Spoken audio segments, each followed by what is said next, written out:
welcome back to the studio. We've just been out at Milton Ford. As you saw, quite an experience once you get out there, Mark, isn't it? When you actually get out to the battlefield area, you get a much better perspective of what could have happened. There's no doubt about it.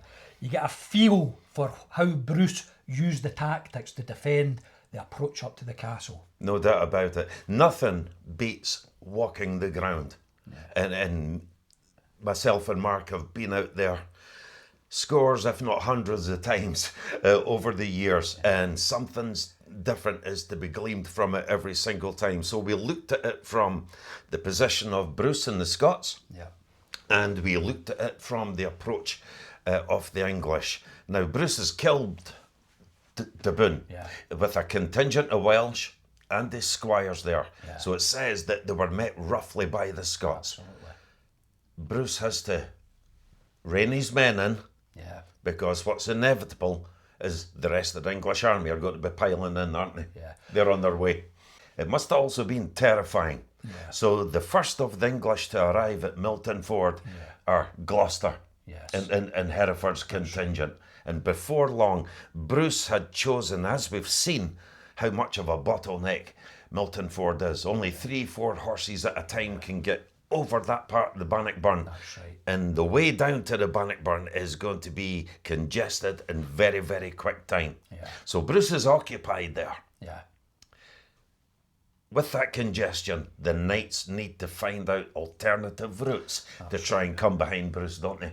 And that's when Clifford and Beaumont tried to circumnavigate the Scots, didn't they? That's right. And Thomas Gray tells us quite specifically, because he was among them, and he related this to his son, that there were 300 of them. Now, that's quite a force. Yeah. That's quite a force. And under Clifford and de Beaumont, they have gone over the Catcraig with the Bannock Valley in their left-hand side. They've come down along the karst floor, seeking to get up onto the dry field, and eventually they find a way, and they have an engagement with Thomas Randolph, don't they? So they had a choice. They could have tried to outflank the Scots coming into the rear of them, or as something onwards up to the castle. My own personal view is I think they were trying to outflank, but that engagement with Randolph took place there, didn't it? Randolph is, for some reason, he's had to split his force. Yes. And so if we surmise that Randolph had somewhere in the region of 3,000 men, he's had to split that 1,500 men. But we know that Clifford and de Beaumont's retinue and knights, 300 strong, get there before Randolph, because Beaumont is recorded as saying, let them come on. So they are up for the sport of that fight. He actually allowed them to form up, didn't he? Yeah. How that came back to bite him, didn't it? That's a phenomenal thing, because they didn't charge them piecemeal. Yeah. They went in individually. They had their sport. They even had arguments. Yes. Thomas Gray among them. One knight was killed.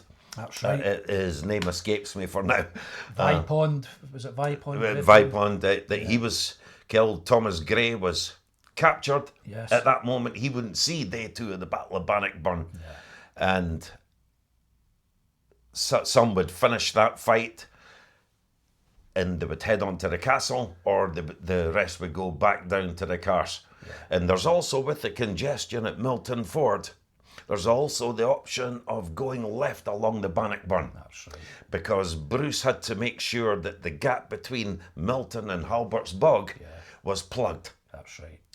And the banks of the Bannockburn are high, and it's not until you get about a mile further along where Sockieburn meets the Bannockburn, that's right, which we reckon Edward Bruce, in his right, as being on Bruce's right hand, would have plugged that role. So the English denied access to the dry field in day 1. Absolutely. It's been quite a day. Absolutely.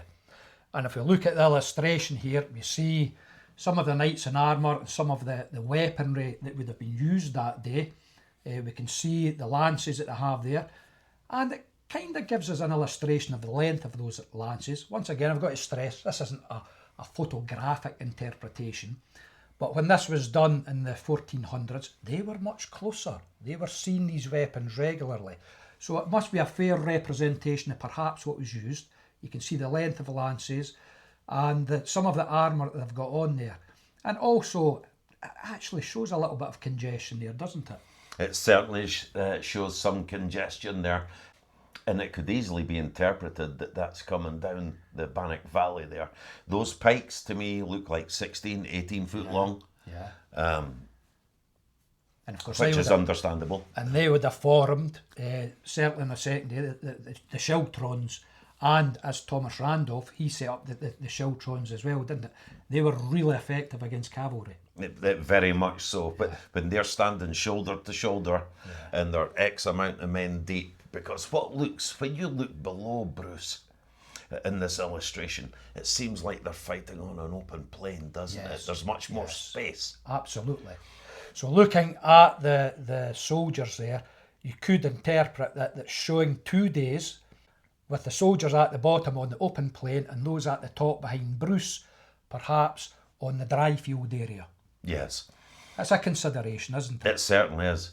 But you're also seeing the brutality of it. You're seeing this pikeman thrust this pike into the night, unhorsing the fellow, and then just directly below that you just see how brutal it is in finishing these knights off when they're driving their pike through them, through any gaps in the body armour. Absolutely. And look how close they are together. And absolutely. In the heat of battle, there's little love lost between them. It was them or yourself, wasn't There's it? no chivalry in this day. No chivalry whatsoever. Scotland's freedom is at stake, but you see the amount of Scottish pikemen there, and you see how close the horses are. You don't see a great big charge over a large area of ground. So even though it's an open plain, it's congested. You can actually see how the Scots are there in force. Absolutely. And they were described in one of the chronicles as being lightly armoured but difficult to penetrate, with bucklers, hand axes, and of course the spears. They had the bucklers, which are short shields. Yes. The main thing is the pike. They have a hand axe on a string to hand. They would have had a dagger as well, more than likely, but well tooled up, but for quick movement. Yes. So shall we go out and have a look at perhaps where this Randolph confrontation took place? Have a wee look there? Let's have a look at that one. Out in the field. Let's go and do that then.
Well, Max, we've arrived at Randlophfield in the shadow of Stirling Castle.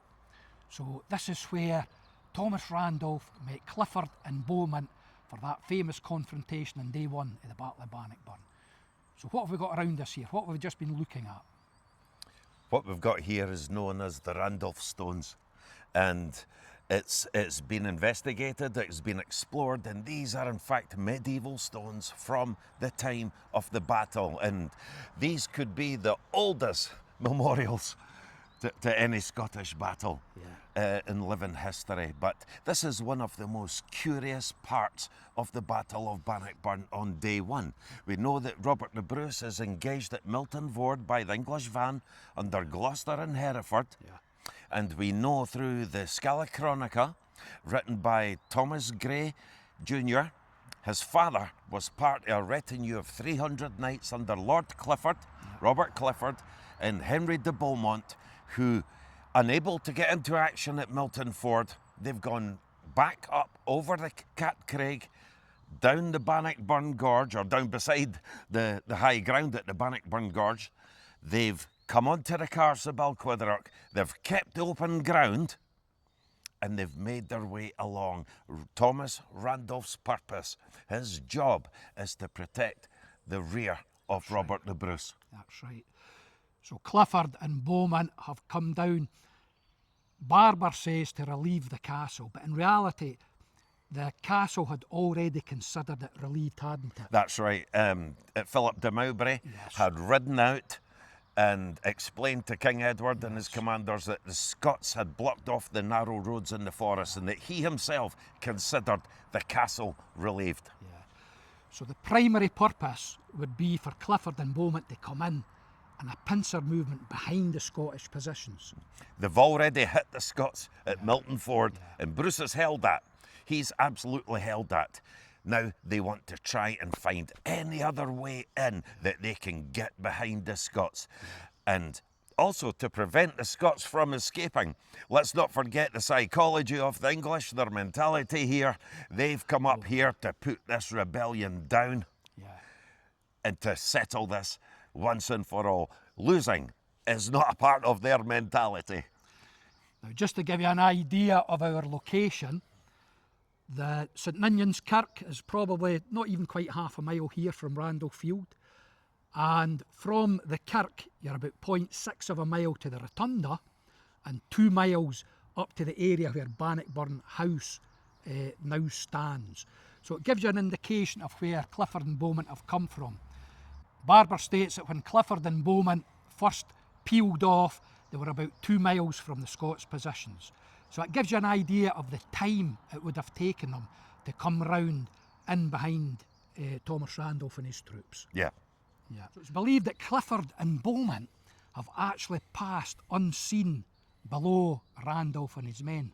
Is that right? It certainly appears that way. Randolph's job is to protect Bruce's back, and he's expected Beaumont and Clifford and co, he may not have known which knights they were, to come up that escarpment, but they haven't done so. Now, Randolph may have had around 3,000 infantry with him, pikemen with him, but because they haven't come up the escarpment as expected, they've kept the low ground. They can only go so far before the English knights ride towards and into Liveland's bogs, and they want to avoid that at all costs. Absolutely. So they've found another way up the escarpment. Now, how do we know this? Randolph has had to split his force. That's right. He can't leave that area unprotected completely. So it makes sense that he splits his force. Meanwhile, Clifford, de Beaumont, Thomas Grey among them, are making their way up the escarpment, and they see Randolph and his men appear coming out of the wood. Now that wood would be the north wood of the Dryfield. And Beaumont famously says, let them come on. That's right. Let them form up. He's actually allowed them to form up because in their confidence, they're ready to take them on, thinking they're going to sweep them from the field. They are going to wipe the floor with the Scots. These are English knights.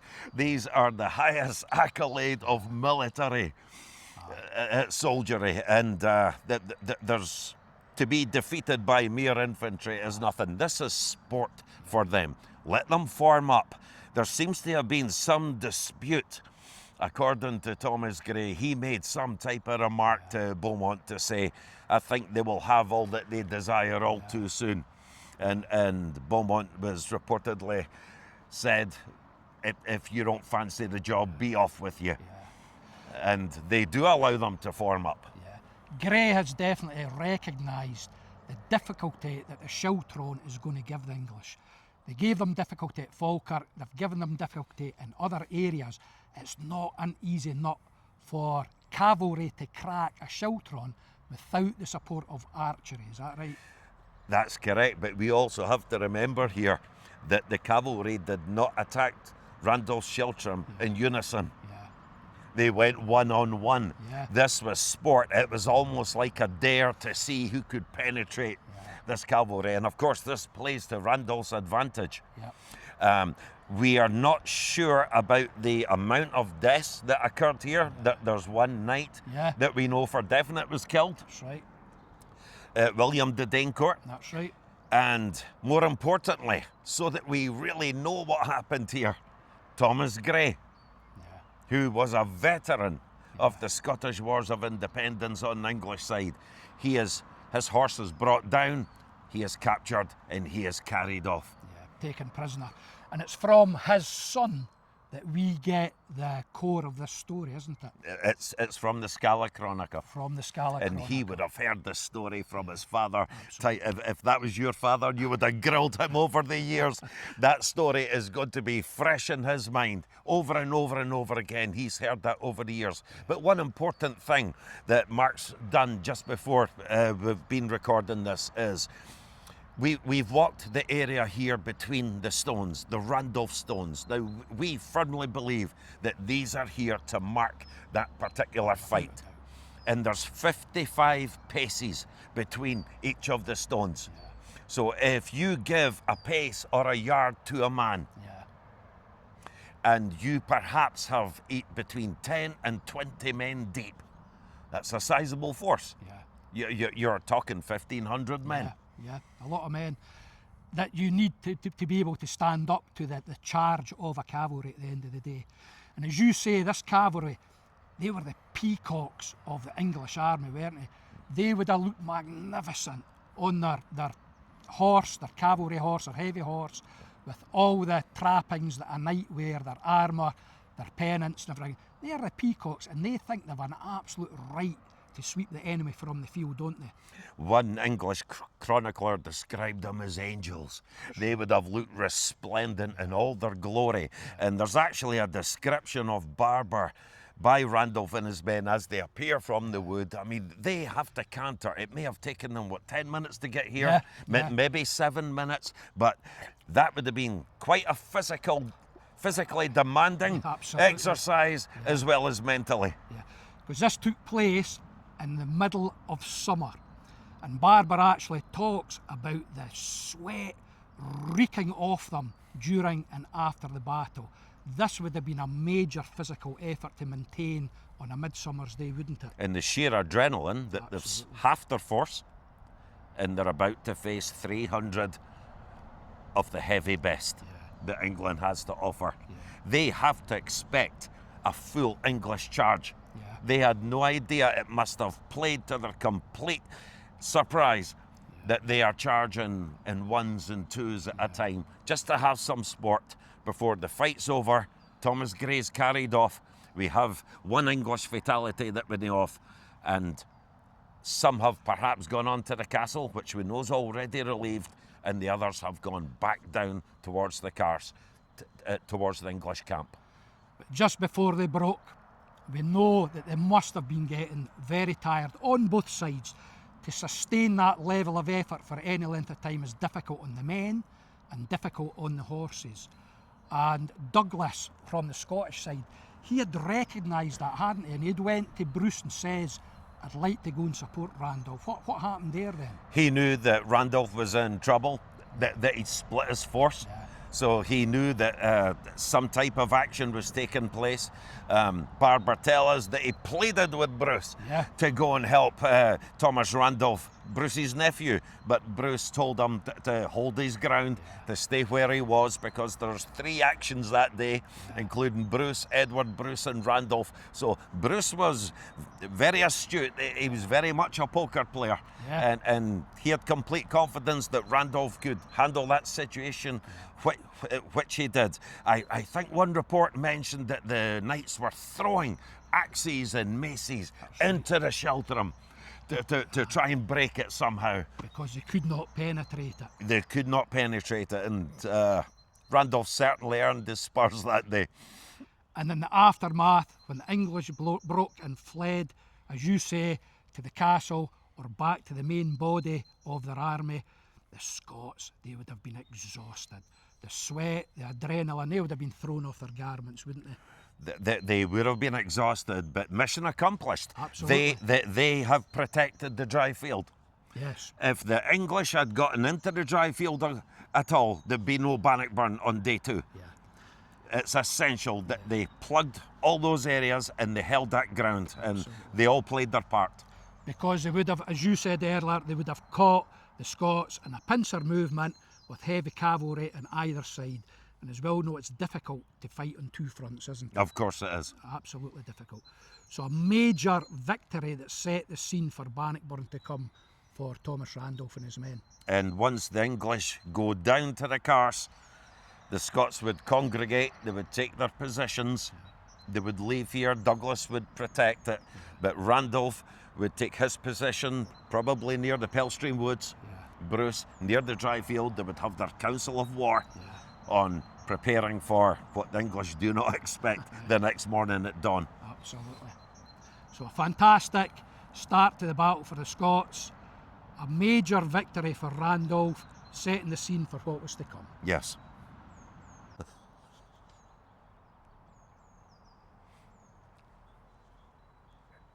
It's customary in the medieval era to mark such an important event as a battlefield or some other type of event with a stone marker. And we know that these stones, the Randolph stones, these 2 stones date from that same medieval period as the Battle of Bannockburn.